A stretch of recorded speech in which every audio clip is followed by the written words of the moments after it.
excuse me, it was more difficult in junior and senior year. I enjoyed tennis too. I was fast and quick, but not very big, 135 pounds, so I was not much of a player, but I enjoyed it. And Dad would let me participate in athletics when he was working on the farm. That was, although I don't know if my dad ever saw me play a game, either basketball or never track meet, I'm sure, or even football. I don't think he ever, but that was all right. He was working home hard, and I never felt that he should have, because dads in those days didn't attend their boys' games, so I never thought I was, and neither did I attend. Yet I did better than my dad did, but I still didn't do enough with my boys. So much for the high school days. A good pleasant time. I was the participated in a lot of the plays. I was Dumb Dolliver in the senior play, and you were who? Dumb Dolliver. That was the key man. That's the name of the senior play about Dumb Dolliver, and I was Dumb Dolliver, and I took the leading part in 2 or 3 other plays. Even in the musical, I had a speaking part, and I can't sing and can't carry a tune, but I had the leading speaking part in that musical, and it was in the present a couple of things, and I dated one. I can say I dated the belle of Chester High School for my junior senior year. She was a sweetheart, and this will seem kind of strange now to my children and grandchildren. I dated her steadily, junior and senior year. Didn't date another girl, and I never kissed her. That's kind of different than nowadays. For 2 years, and of course we held hands, and we knew each other very well after 2 years dating, but I can say that I respected her, and I'd not be ashamed of telling any of you of our experiences together. There was nothing hidden. But you know, there was something behind that, my mother and dad let me have great liberty. I didn't have any hours to keep. They trusted me, and I was so wanted to please them, I guess, or to honor their trust in me, that I obeyed them. I don't have to apologize for what I did in high school. My morals, my sex life, my behavior. I was an average boy, obviously, but I thank the Lord for my good experience in high school and my virtuous life.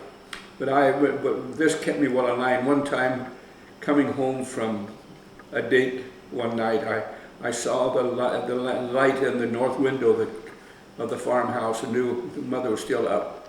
But she heard or saw me coming, and she quickly got to bed, not knowing that I would find out what she had been doing. I came in, and first thing you do is to feel where the kitchen is, and the table, and then you reach around on the table to find, of course it's dark there, and you reach around the table, you find the lamp, then you take a hold of the lamp from the base and work your hand up and get a hold of the chimney, because it can be hot.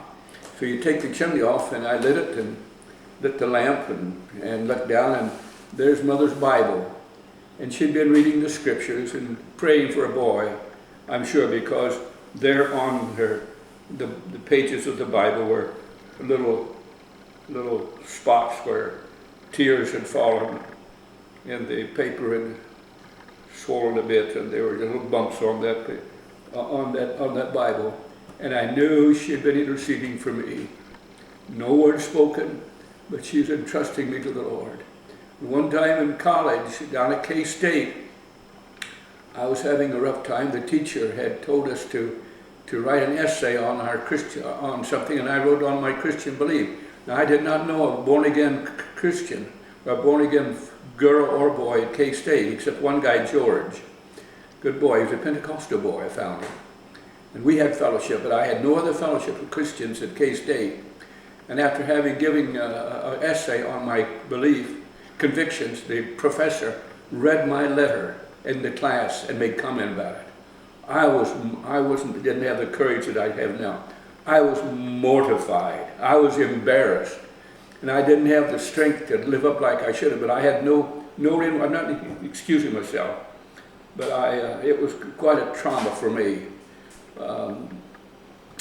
After a few weeks, I went home for Thanksgiving, And Mother said, what happened so-and-so date, a Thursday, about 9 o'clock? She said, I was kneading bread, preparing to make some loaf of bread. And she said, such a burden came on my heart for you. She said, I stopped kneading the bread, wiped my hands, and I retired to pray for you. And when I checked back at the time, it was that hour that I was being tested at the class at K-State, and my faith was being tested.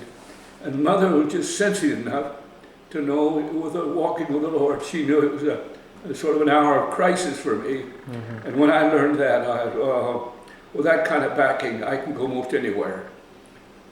And later, after leaving K-State, at mid-semester for Wheaton, I had learned that there was a Christian college somewhere near Chicago. And I had read a book called The Silver Trumpet. It was a novel, and it was based on Wheaton. I didn't know all that at the time. But I learned there was a Christian college near Wheaton. So mid-semester, I was on my knees one morning. I said, Lord, I'm going to get a Christian education, just like that. I packed up my bag, everything I had in one suitcase, a Gladstone, which is a small suitcase, not like that. And put everything in and walked out to the highway and started thumbing my way 500 miles east to Chicago. Hitchhiked a couple of nights. I had $12 left after the first semester. I hid those $12 in my boots. I had my 14-inch high-cut riding boots that I hitchhiked in because it was cold. It was in January, mid-semester. So I hitchhiked day and night, $12, and got to Joliet, Illinois. Not quite about daylight that morning. Hitchhiking into Wheaton, and the fog was so great, I could hear the telephone lines above me, electric lines, but I couldn't see them. It was that dense. I literally prayed my way through the fog and found the campus. And approaching the campus, Ben Whaling, a guy on the street, I stopped and talked to him. He invited me to his room to change my clothes out of my riding boots into street clothes. And I went to the employment office at Wheaton and walked in and asked for a job. Well, she said, we don't have any jobs for even our own students, enough of them. And you'll walk in. I had not registered. I had not set my name in. They didn't know me from anybody else. And I didn't know really what I was going to, just a strange campus, supposed to be Christian. And she said, we don't have anyone. I said, I promised the Lord my role was to get to the campus and try to check in. If I didn't have a job, I was going to leave the campus and hitchhike back west. But I'd give the Lord till 2 o'clock that afternoon. If I didn't have a job, I was going back to be a farmer. And I was on the threshold of going out of Mrs. McKenzie's office, and the telephone rang, and my life changed. I was standing there in the door, and she said, wait a minute, Dick. And I paused there while she answered the phone. She talked a little bit, and she said, Dick, would you be interested in doing so and so and so? I said, if it's honorable, I'll take it. And so about 20 minutes, a Mrs. Carlson came out from her palace out edge of town. Her husband was a rather noted attorney in Chicago. They were very wealthy. She came out in a new Oldsmobile. I remember that. Took me out to show me my room. I took the job. I was so glad to get it. And I went from my country bumpkin background of the running water, as Richard ran out to the wall and pumped it, to the bathroom facility, which was out by the chicken house, to all the simplicities of farm life. I went into my own room, and it was the butler's quarters. Did you hear that? The butler's quarters. I had my own bathroom. We didn't even have a bathroom at home for years after that, at home on the farm. I had my own bathroom. And down the hallway was the house, well, the lady of the house, she was the housekeeper, Susie. And I was in third heaven, second heaven, I don't know which heaven it was. I was out of this world. Cultural shock. The carpet on the living room floor was worth half of the price of our farm. And I was so thankful. And then I went to the first class I went to, Dr. Yoder. He prayed at the beginning of the class. I just ate the Christian fellowship up. And after the next 5 years, I continued on to Wheaton and graduated with a BS in anthropology. Dr. Gogoya, Professor Billy Graham, and others were great guys in those classes, those days. So that was a day. I might mention after I left this place out of town, about 3 miles out of town, and riding the bicycle. And that was cold. I had no overcoat. I didn't even have mittens. And I about froze to death. So next fall, I found a room in a pastor's home, in the manse, that had a room in the basement. It was it used to be an old coal bed. They'd converted to gas, so it was just a black room with a little small little window about this big, where the coal chute came in. And I think I rented that for something like $2 a month, 2.5 months maybe. And so I went downtown and got some old cardboard boxes, and I lined the room with cardboard boxes. Then I bought 40 cents worth of remnant wallpaper, and I papered the room, so I had a nice clean room, one bed, no furniture. My bathroom facilities was a round hole in the bottom on the floor of the basement, a great big laundry tub. That's where I washed.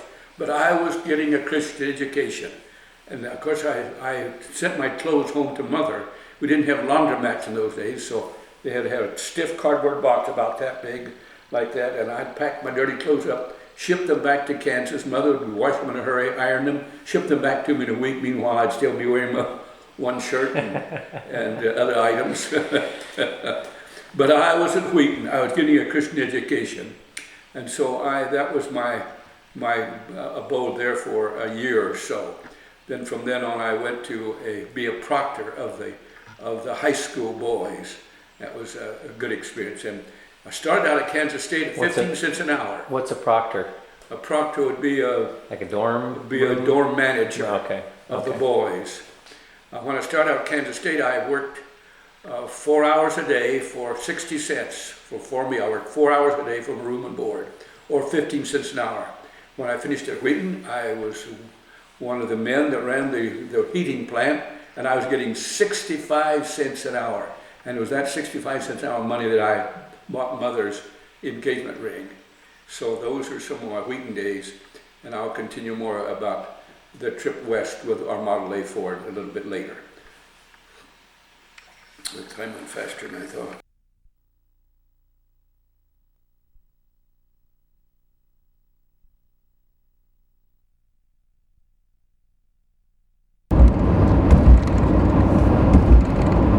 We have changed from Studio B to back to Studio A.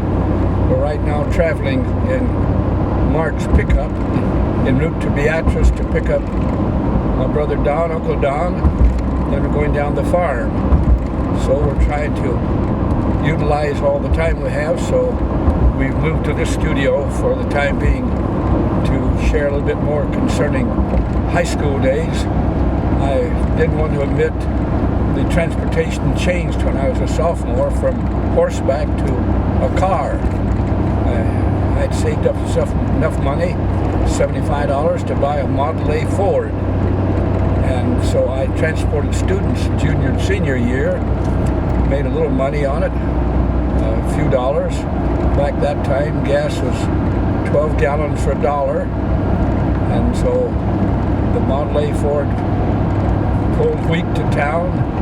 It took students to school, and then the summer following my graduation from high school in '39, four of the boys and myself decided to see the West.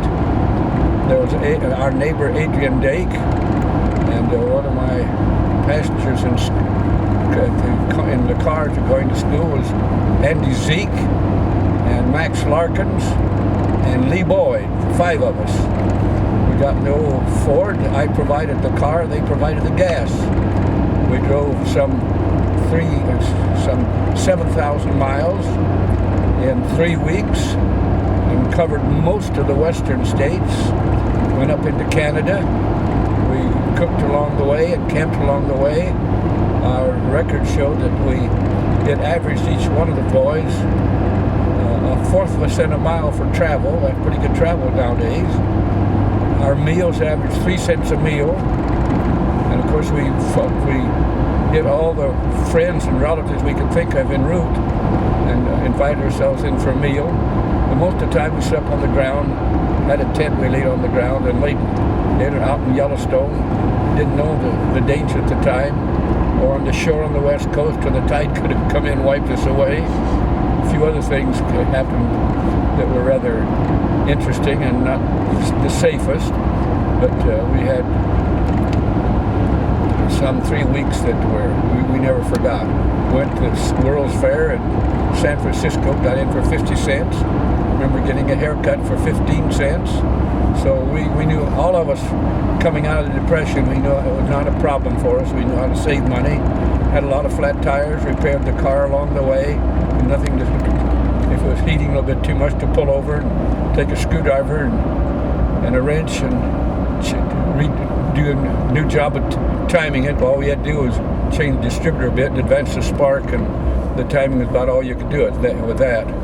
So that was the story of my Model A, other than that when I went to college then, I sold it to Adrian Dake, our neighbor, and he put it in storage after using it a few years. Ron bought it back from him maybe 10 years ago. I bought it for $50, excuse me, I bought it for $75 and sold it for $50. Ron bought it back, I think, for $3,500, then invested another $17,000, so now there's $20,000 no Model A. He gave it to me and I used it for 2 or 3 years, did not have adequate and proper storage for it, so gave it back to him. He now has it in Florida. So that was the history of the old Model A. It was well worth the money. But concurrent to that, having the Model A Ford in my junior and senior year, I was preparing somehow to go to college. Didn't know how or when. And after the harvest on my junior year at home, Dad said I could use the combine to combine for any neighbors or friends, and I could have the money that I earned. I probably charged about $2 an acre for the combining their field of wheat. I found one field left over, nobody else had taken it over, by Republic. It was full of ravines and gullies and ditches. It was awful. And I was pretty discouraged. I wasn't making much, and it was harder on the machinery. And so Dad came over and helped me one day. And while he was doing that, I was out praying and walking around and went into a sort of a woods or a forest of trees. And there, back in there on the backside, was a threshing machine. I looked it over, and it was an old case, 20, I think a 24-inch, and it was rather intriguing. So I said, well, maybe there's a possibility I could buy it. I went to the owner, and he said he'd sell it to me for $50. Well, it had a drive belt and all the belts, and it was in terrific shape. $50 for a thresh machine. So, but it needed some work done. The bearings were out on the cylinder shaft, so I brought it home, and Dad helped me run new Babbitt bearings in the 2 heavy bearings on each side of the cylinder. But after we put that in, and we did a good job, of course Dad did most of it. After doing that, I started up, and the thing vibrated all over the place. It just shook up and down. I was really disappointed. Here in my dream, when $50 blown for threshing, and Dad told Mother, said, looked like Richard got a lemon. Well, that didn't help matters. So, but I thought I knew of an old thresh machine guy down the road that had years of experience running the big thresh machine. So I went down, can't think of his name now, I went down, told him a story. He said, Richard, you go back and put your blower belt, see, there's the drive belt that came from the tractor, and then there's a big belt that goes from the same shaft back to the blower belt that runs the big blower to blow the straw out in the haystack. He said, you put your blower belt on and see what happens. So I came home and cranked the tractor back up and put the main belt on and put the blower belt on and started out very slowly, and I got it going faster and faster and faster, and the thing just purred. And finally I got up to full speed, and it was just humming like a new thresh machine. I was so excited. Boy, everything turned around in a few minutes. I remember running out to the field west of the barn and grabbing 2 or 3 bundles of oats, and I came in and I threw one in the hopper, and it went in the cylinder, and I said, praise the Lord. And I threw another bundle in, and I think it was a hallelujah. I put a third one in, and I don't know what I shouted. But straw was coming out the back end, and the thing was sitting there purring. oh, I had a victory in the Lord. And I was tested up to the last point it seemed. Then I went ahead and had a threshing ring, and we went around. In those days, you remember, we went into the wheat field with a binder. We bound the wheat into small bundles. These bundles were dropped in windrows. These windrows were then shot. The bundles were put in shocks. Then the shocks were picked up 2 or 3 weeks later by a threshing crew with a team and wagon hauled to the thresh machine. Each bundle tossed in individually the front end of a thresh machine, and then the grain separated from the straw. The straw was blown out to a big haystack, and the grain, of course, ran into a wagon. So I think I charged 2 cents a bushel, I think, for threshing the grain, wheat or oats. And I had 3 or 4 or 5 farmers, and they all interchanged help with the wagons, and I went around threshing their grain. Remember one occasion we saw a storm coming up in the southwest and saw a cyclone, a funnel coming out of the cloud, and so the word went around fast that to get shelter. And I remember we always pulled the thresh machine away from the haystack during the storm, so it was a helter-skelter, pretty fast thing because it was approaching our direction. But it went by us, fortunately, and nothing more happened of it. Then later I sold the thresh machine for a few dollars, as I recall, but that provided my cash to go to what expenses I had to go to Wheaton in my junior and senior year. While I worked full 30 hours a week for room and board, I had a little cash. It wasn't a lot, but it's enough to get me through my junior and senior year. And we were married in my senior year, and we had money in our pocket. The time I graduated, didn't know anything, and of course we were very frugal. Mother and I had a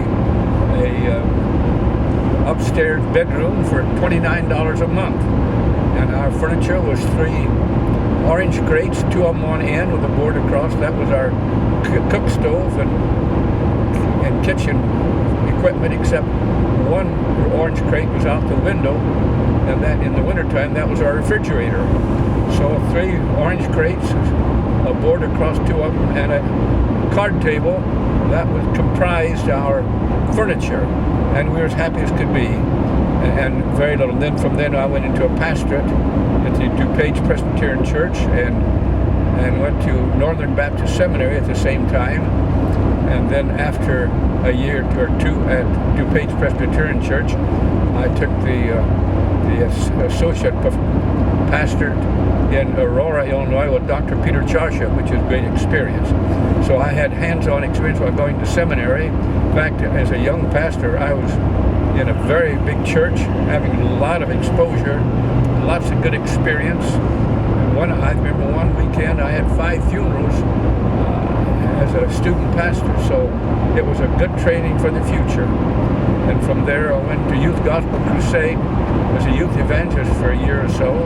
Then I had an invitation to go to Maxwell, Nebraska, at the First Baptist Church there. So we moved the family to Maxwell, a great experience. We had Maxwell is near North Platte, Nebraska. I was told I had one of the largest parishes in the state of Nebraska because it covered so much of the sand hills. I could drive 50 miles to one of my parishioners. In either event, we had a wonderful time at the Baptist church there. And then at that time I was invited to join Dr. Epp at Back to the Bible broadcast as his personal assistant. So I came to Back to the Bible, and we moved then to Emerald, Nebraska, and we'll be having pictures later today of that, or tomorrow. And then as I was there Back to the Bible 10 years. While I was there, I was an interim pastor at the Evangelical Free Church for a short term. So they got a pastor, and was also the institutional chaplain of the state penitentiary. Had a lot of experiences there. A lot of them. I remember one time the warden Bovey was his name, told me to go in and tell Fisher that he was going to the electric chair. Fisher had shot a patrolman, and he was a believer, and I went in and tell him that he has to go to the electric chair. So many experiences. Some believe. And I had an education too, and it was good for me. And from there, back to the Bible, and as a chaplain, I got acquainted with Dr. Henry Brandt, who was one of the leading visiting psychologists in the speakers in the nation at that time. He had a broadcast on Moody Bible Institute radio station called Keys to Better Living. So we joined up to make a 15-minute broadcast. It was called Keys to Better Living. It was a name he had already been using. So we incorporated, and we made joint broadcasts for about a year. I left back to the Bravo broadcast at that time, and but Dr. Henry is more of a speaker and a traveler than he was a radio speaker. So by mutual consent, I took over the radio broadcast, and he went on his way speaking, and a great guy, and we had some great times together. Then after a year or so with Keys to Better Living in Lincoln, I felt it was not perhaps ethically right or proper to have being on Back to the Bible and having another, not really competitive broadcast, but my voice is known in Back to the Bible. Then to be on Keys to Better Living, it didn't seem to be quite consistent. So I felt in the interest of what was proper, we should move out of Lincoln to some other location, some other state. We considered Colorado, and I went out and looked there. Then I got an invitation from Phil Haven Hospital in Pennsylvania to come as one of their psychologists on their staff. So I took that we accepted that invitation, moved all of us out to Pennsylvania in '67, and I was there 10 years on the professional staff of counseling, and had a great time there. Great staff, great psychiatric hospital, great experience. Had some colleagues, some great men, other doctors, and very, very productive time. And concurrent to that, I was continue making the radio broadcasts as well as daily. And then after being there about 10 years at Phil Haven, I decided to start my own counseling center called Keys to Better Living Counseling Center. So I left Phil Haven after those 10 years, and we had our own counseling office in the Mannheim area. Then concurrent to that, or at the same time, we had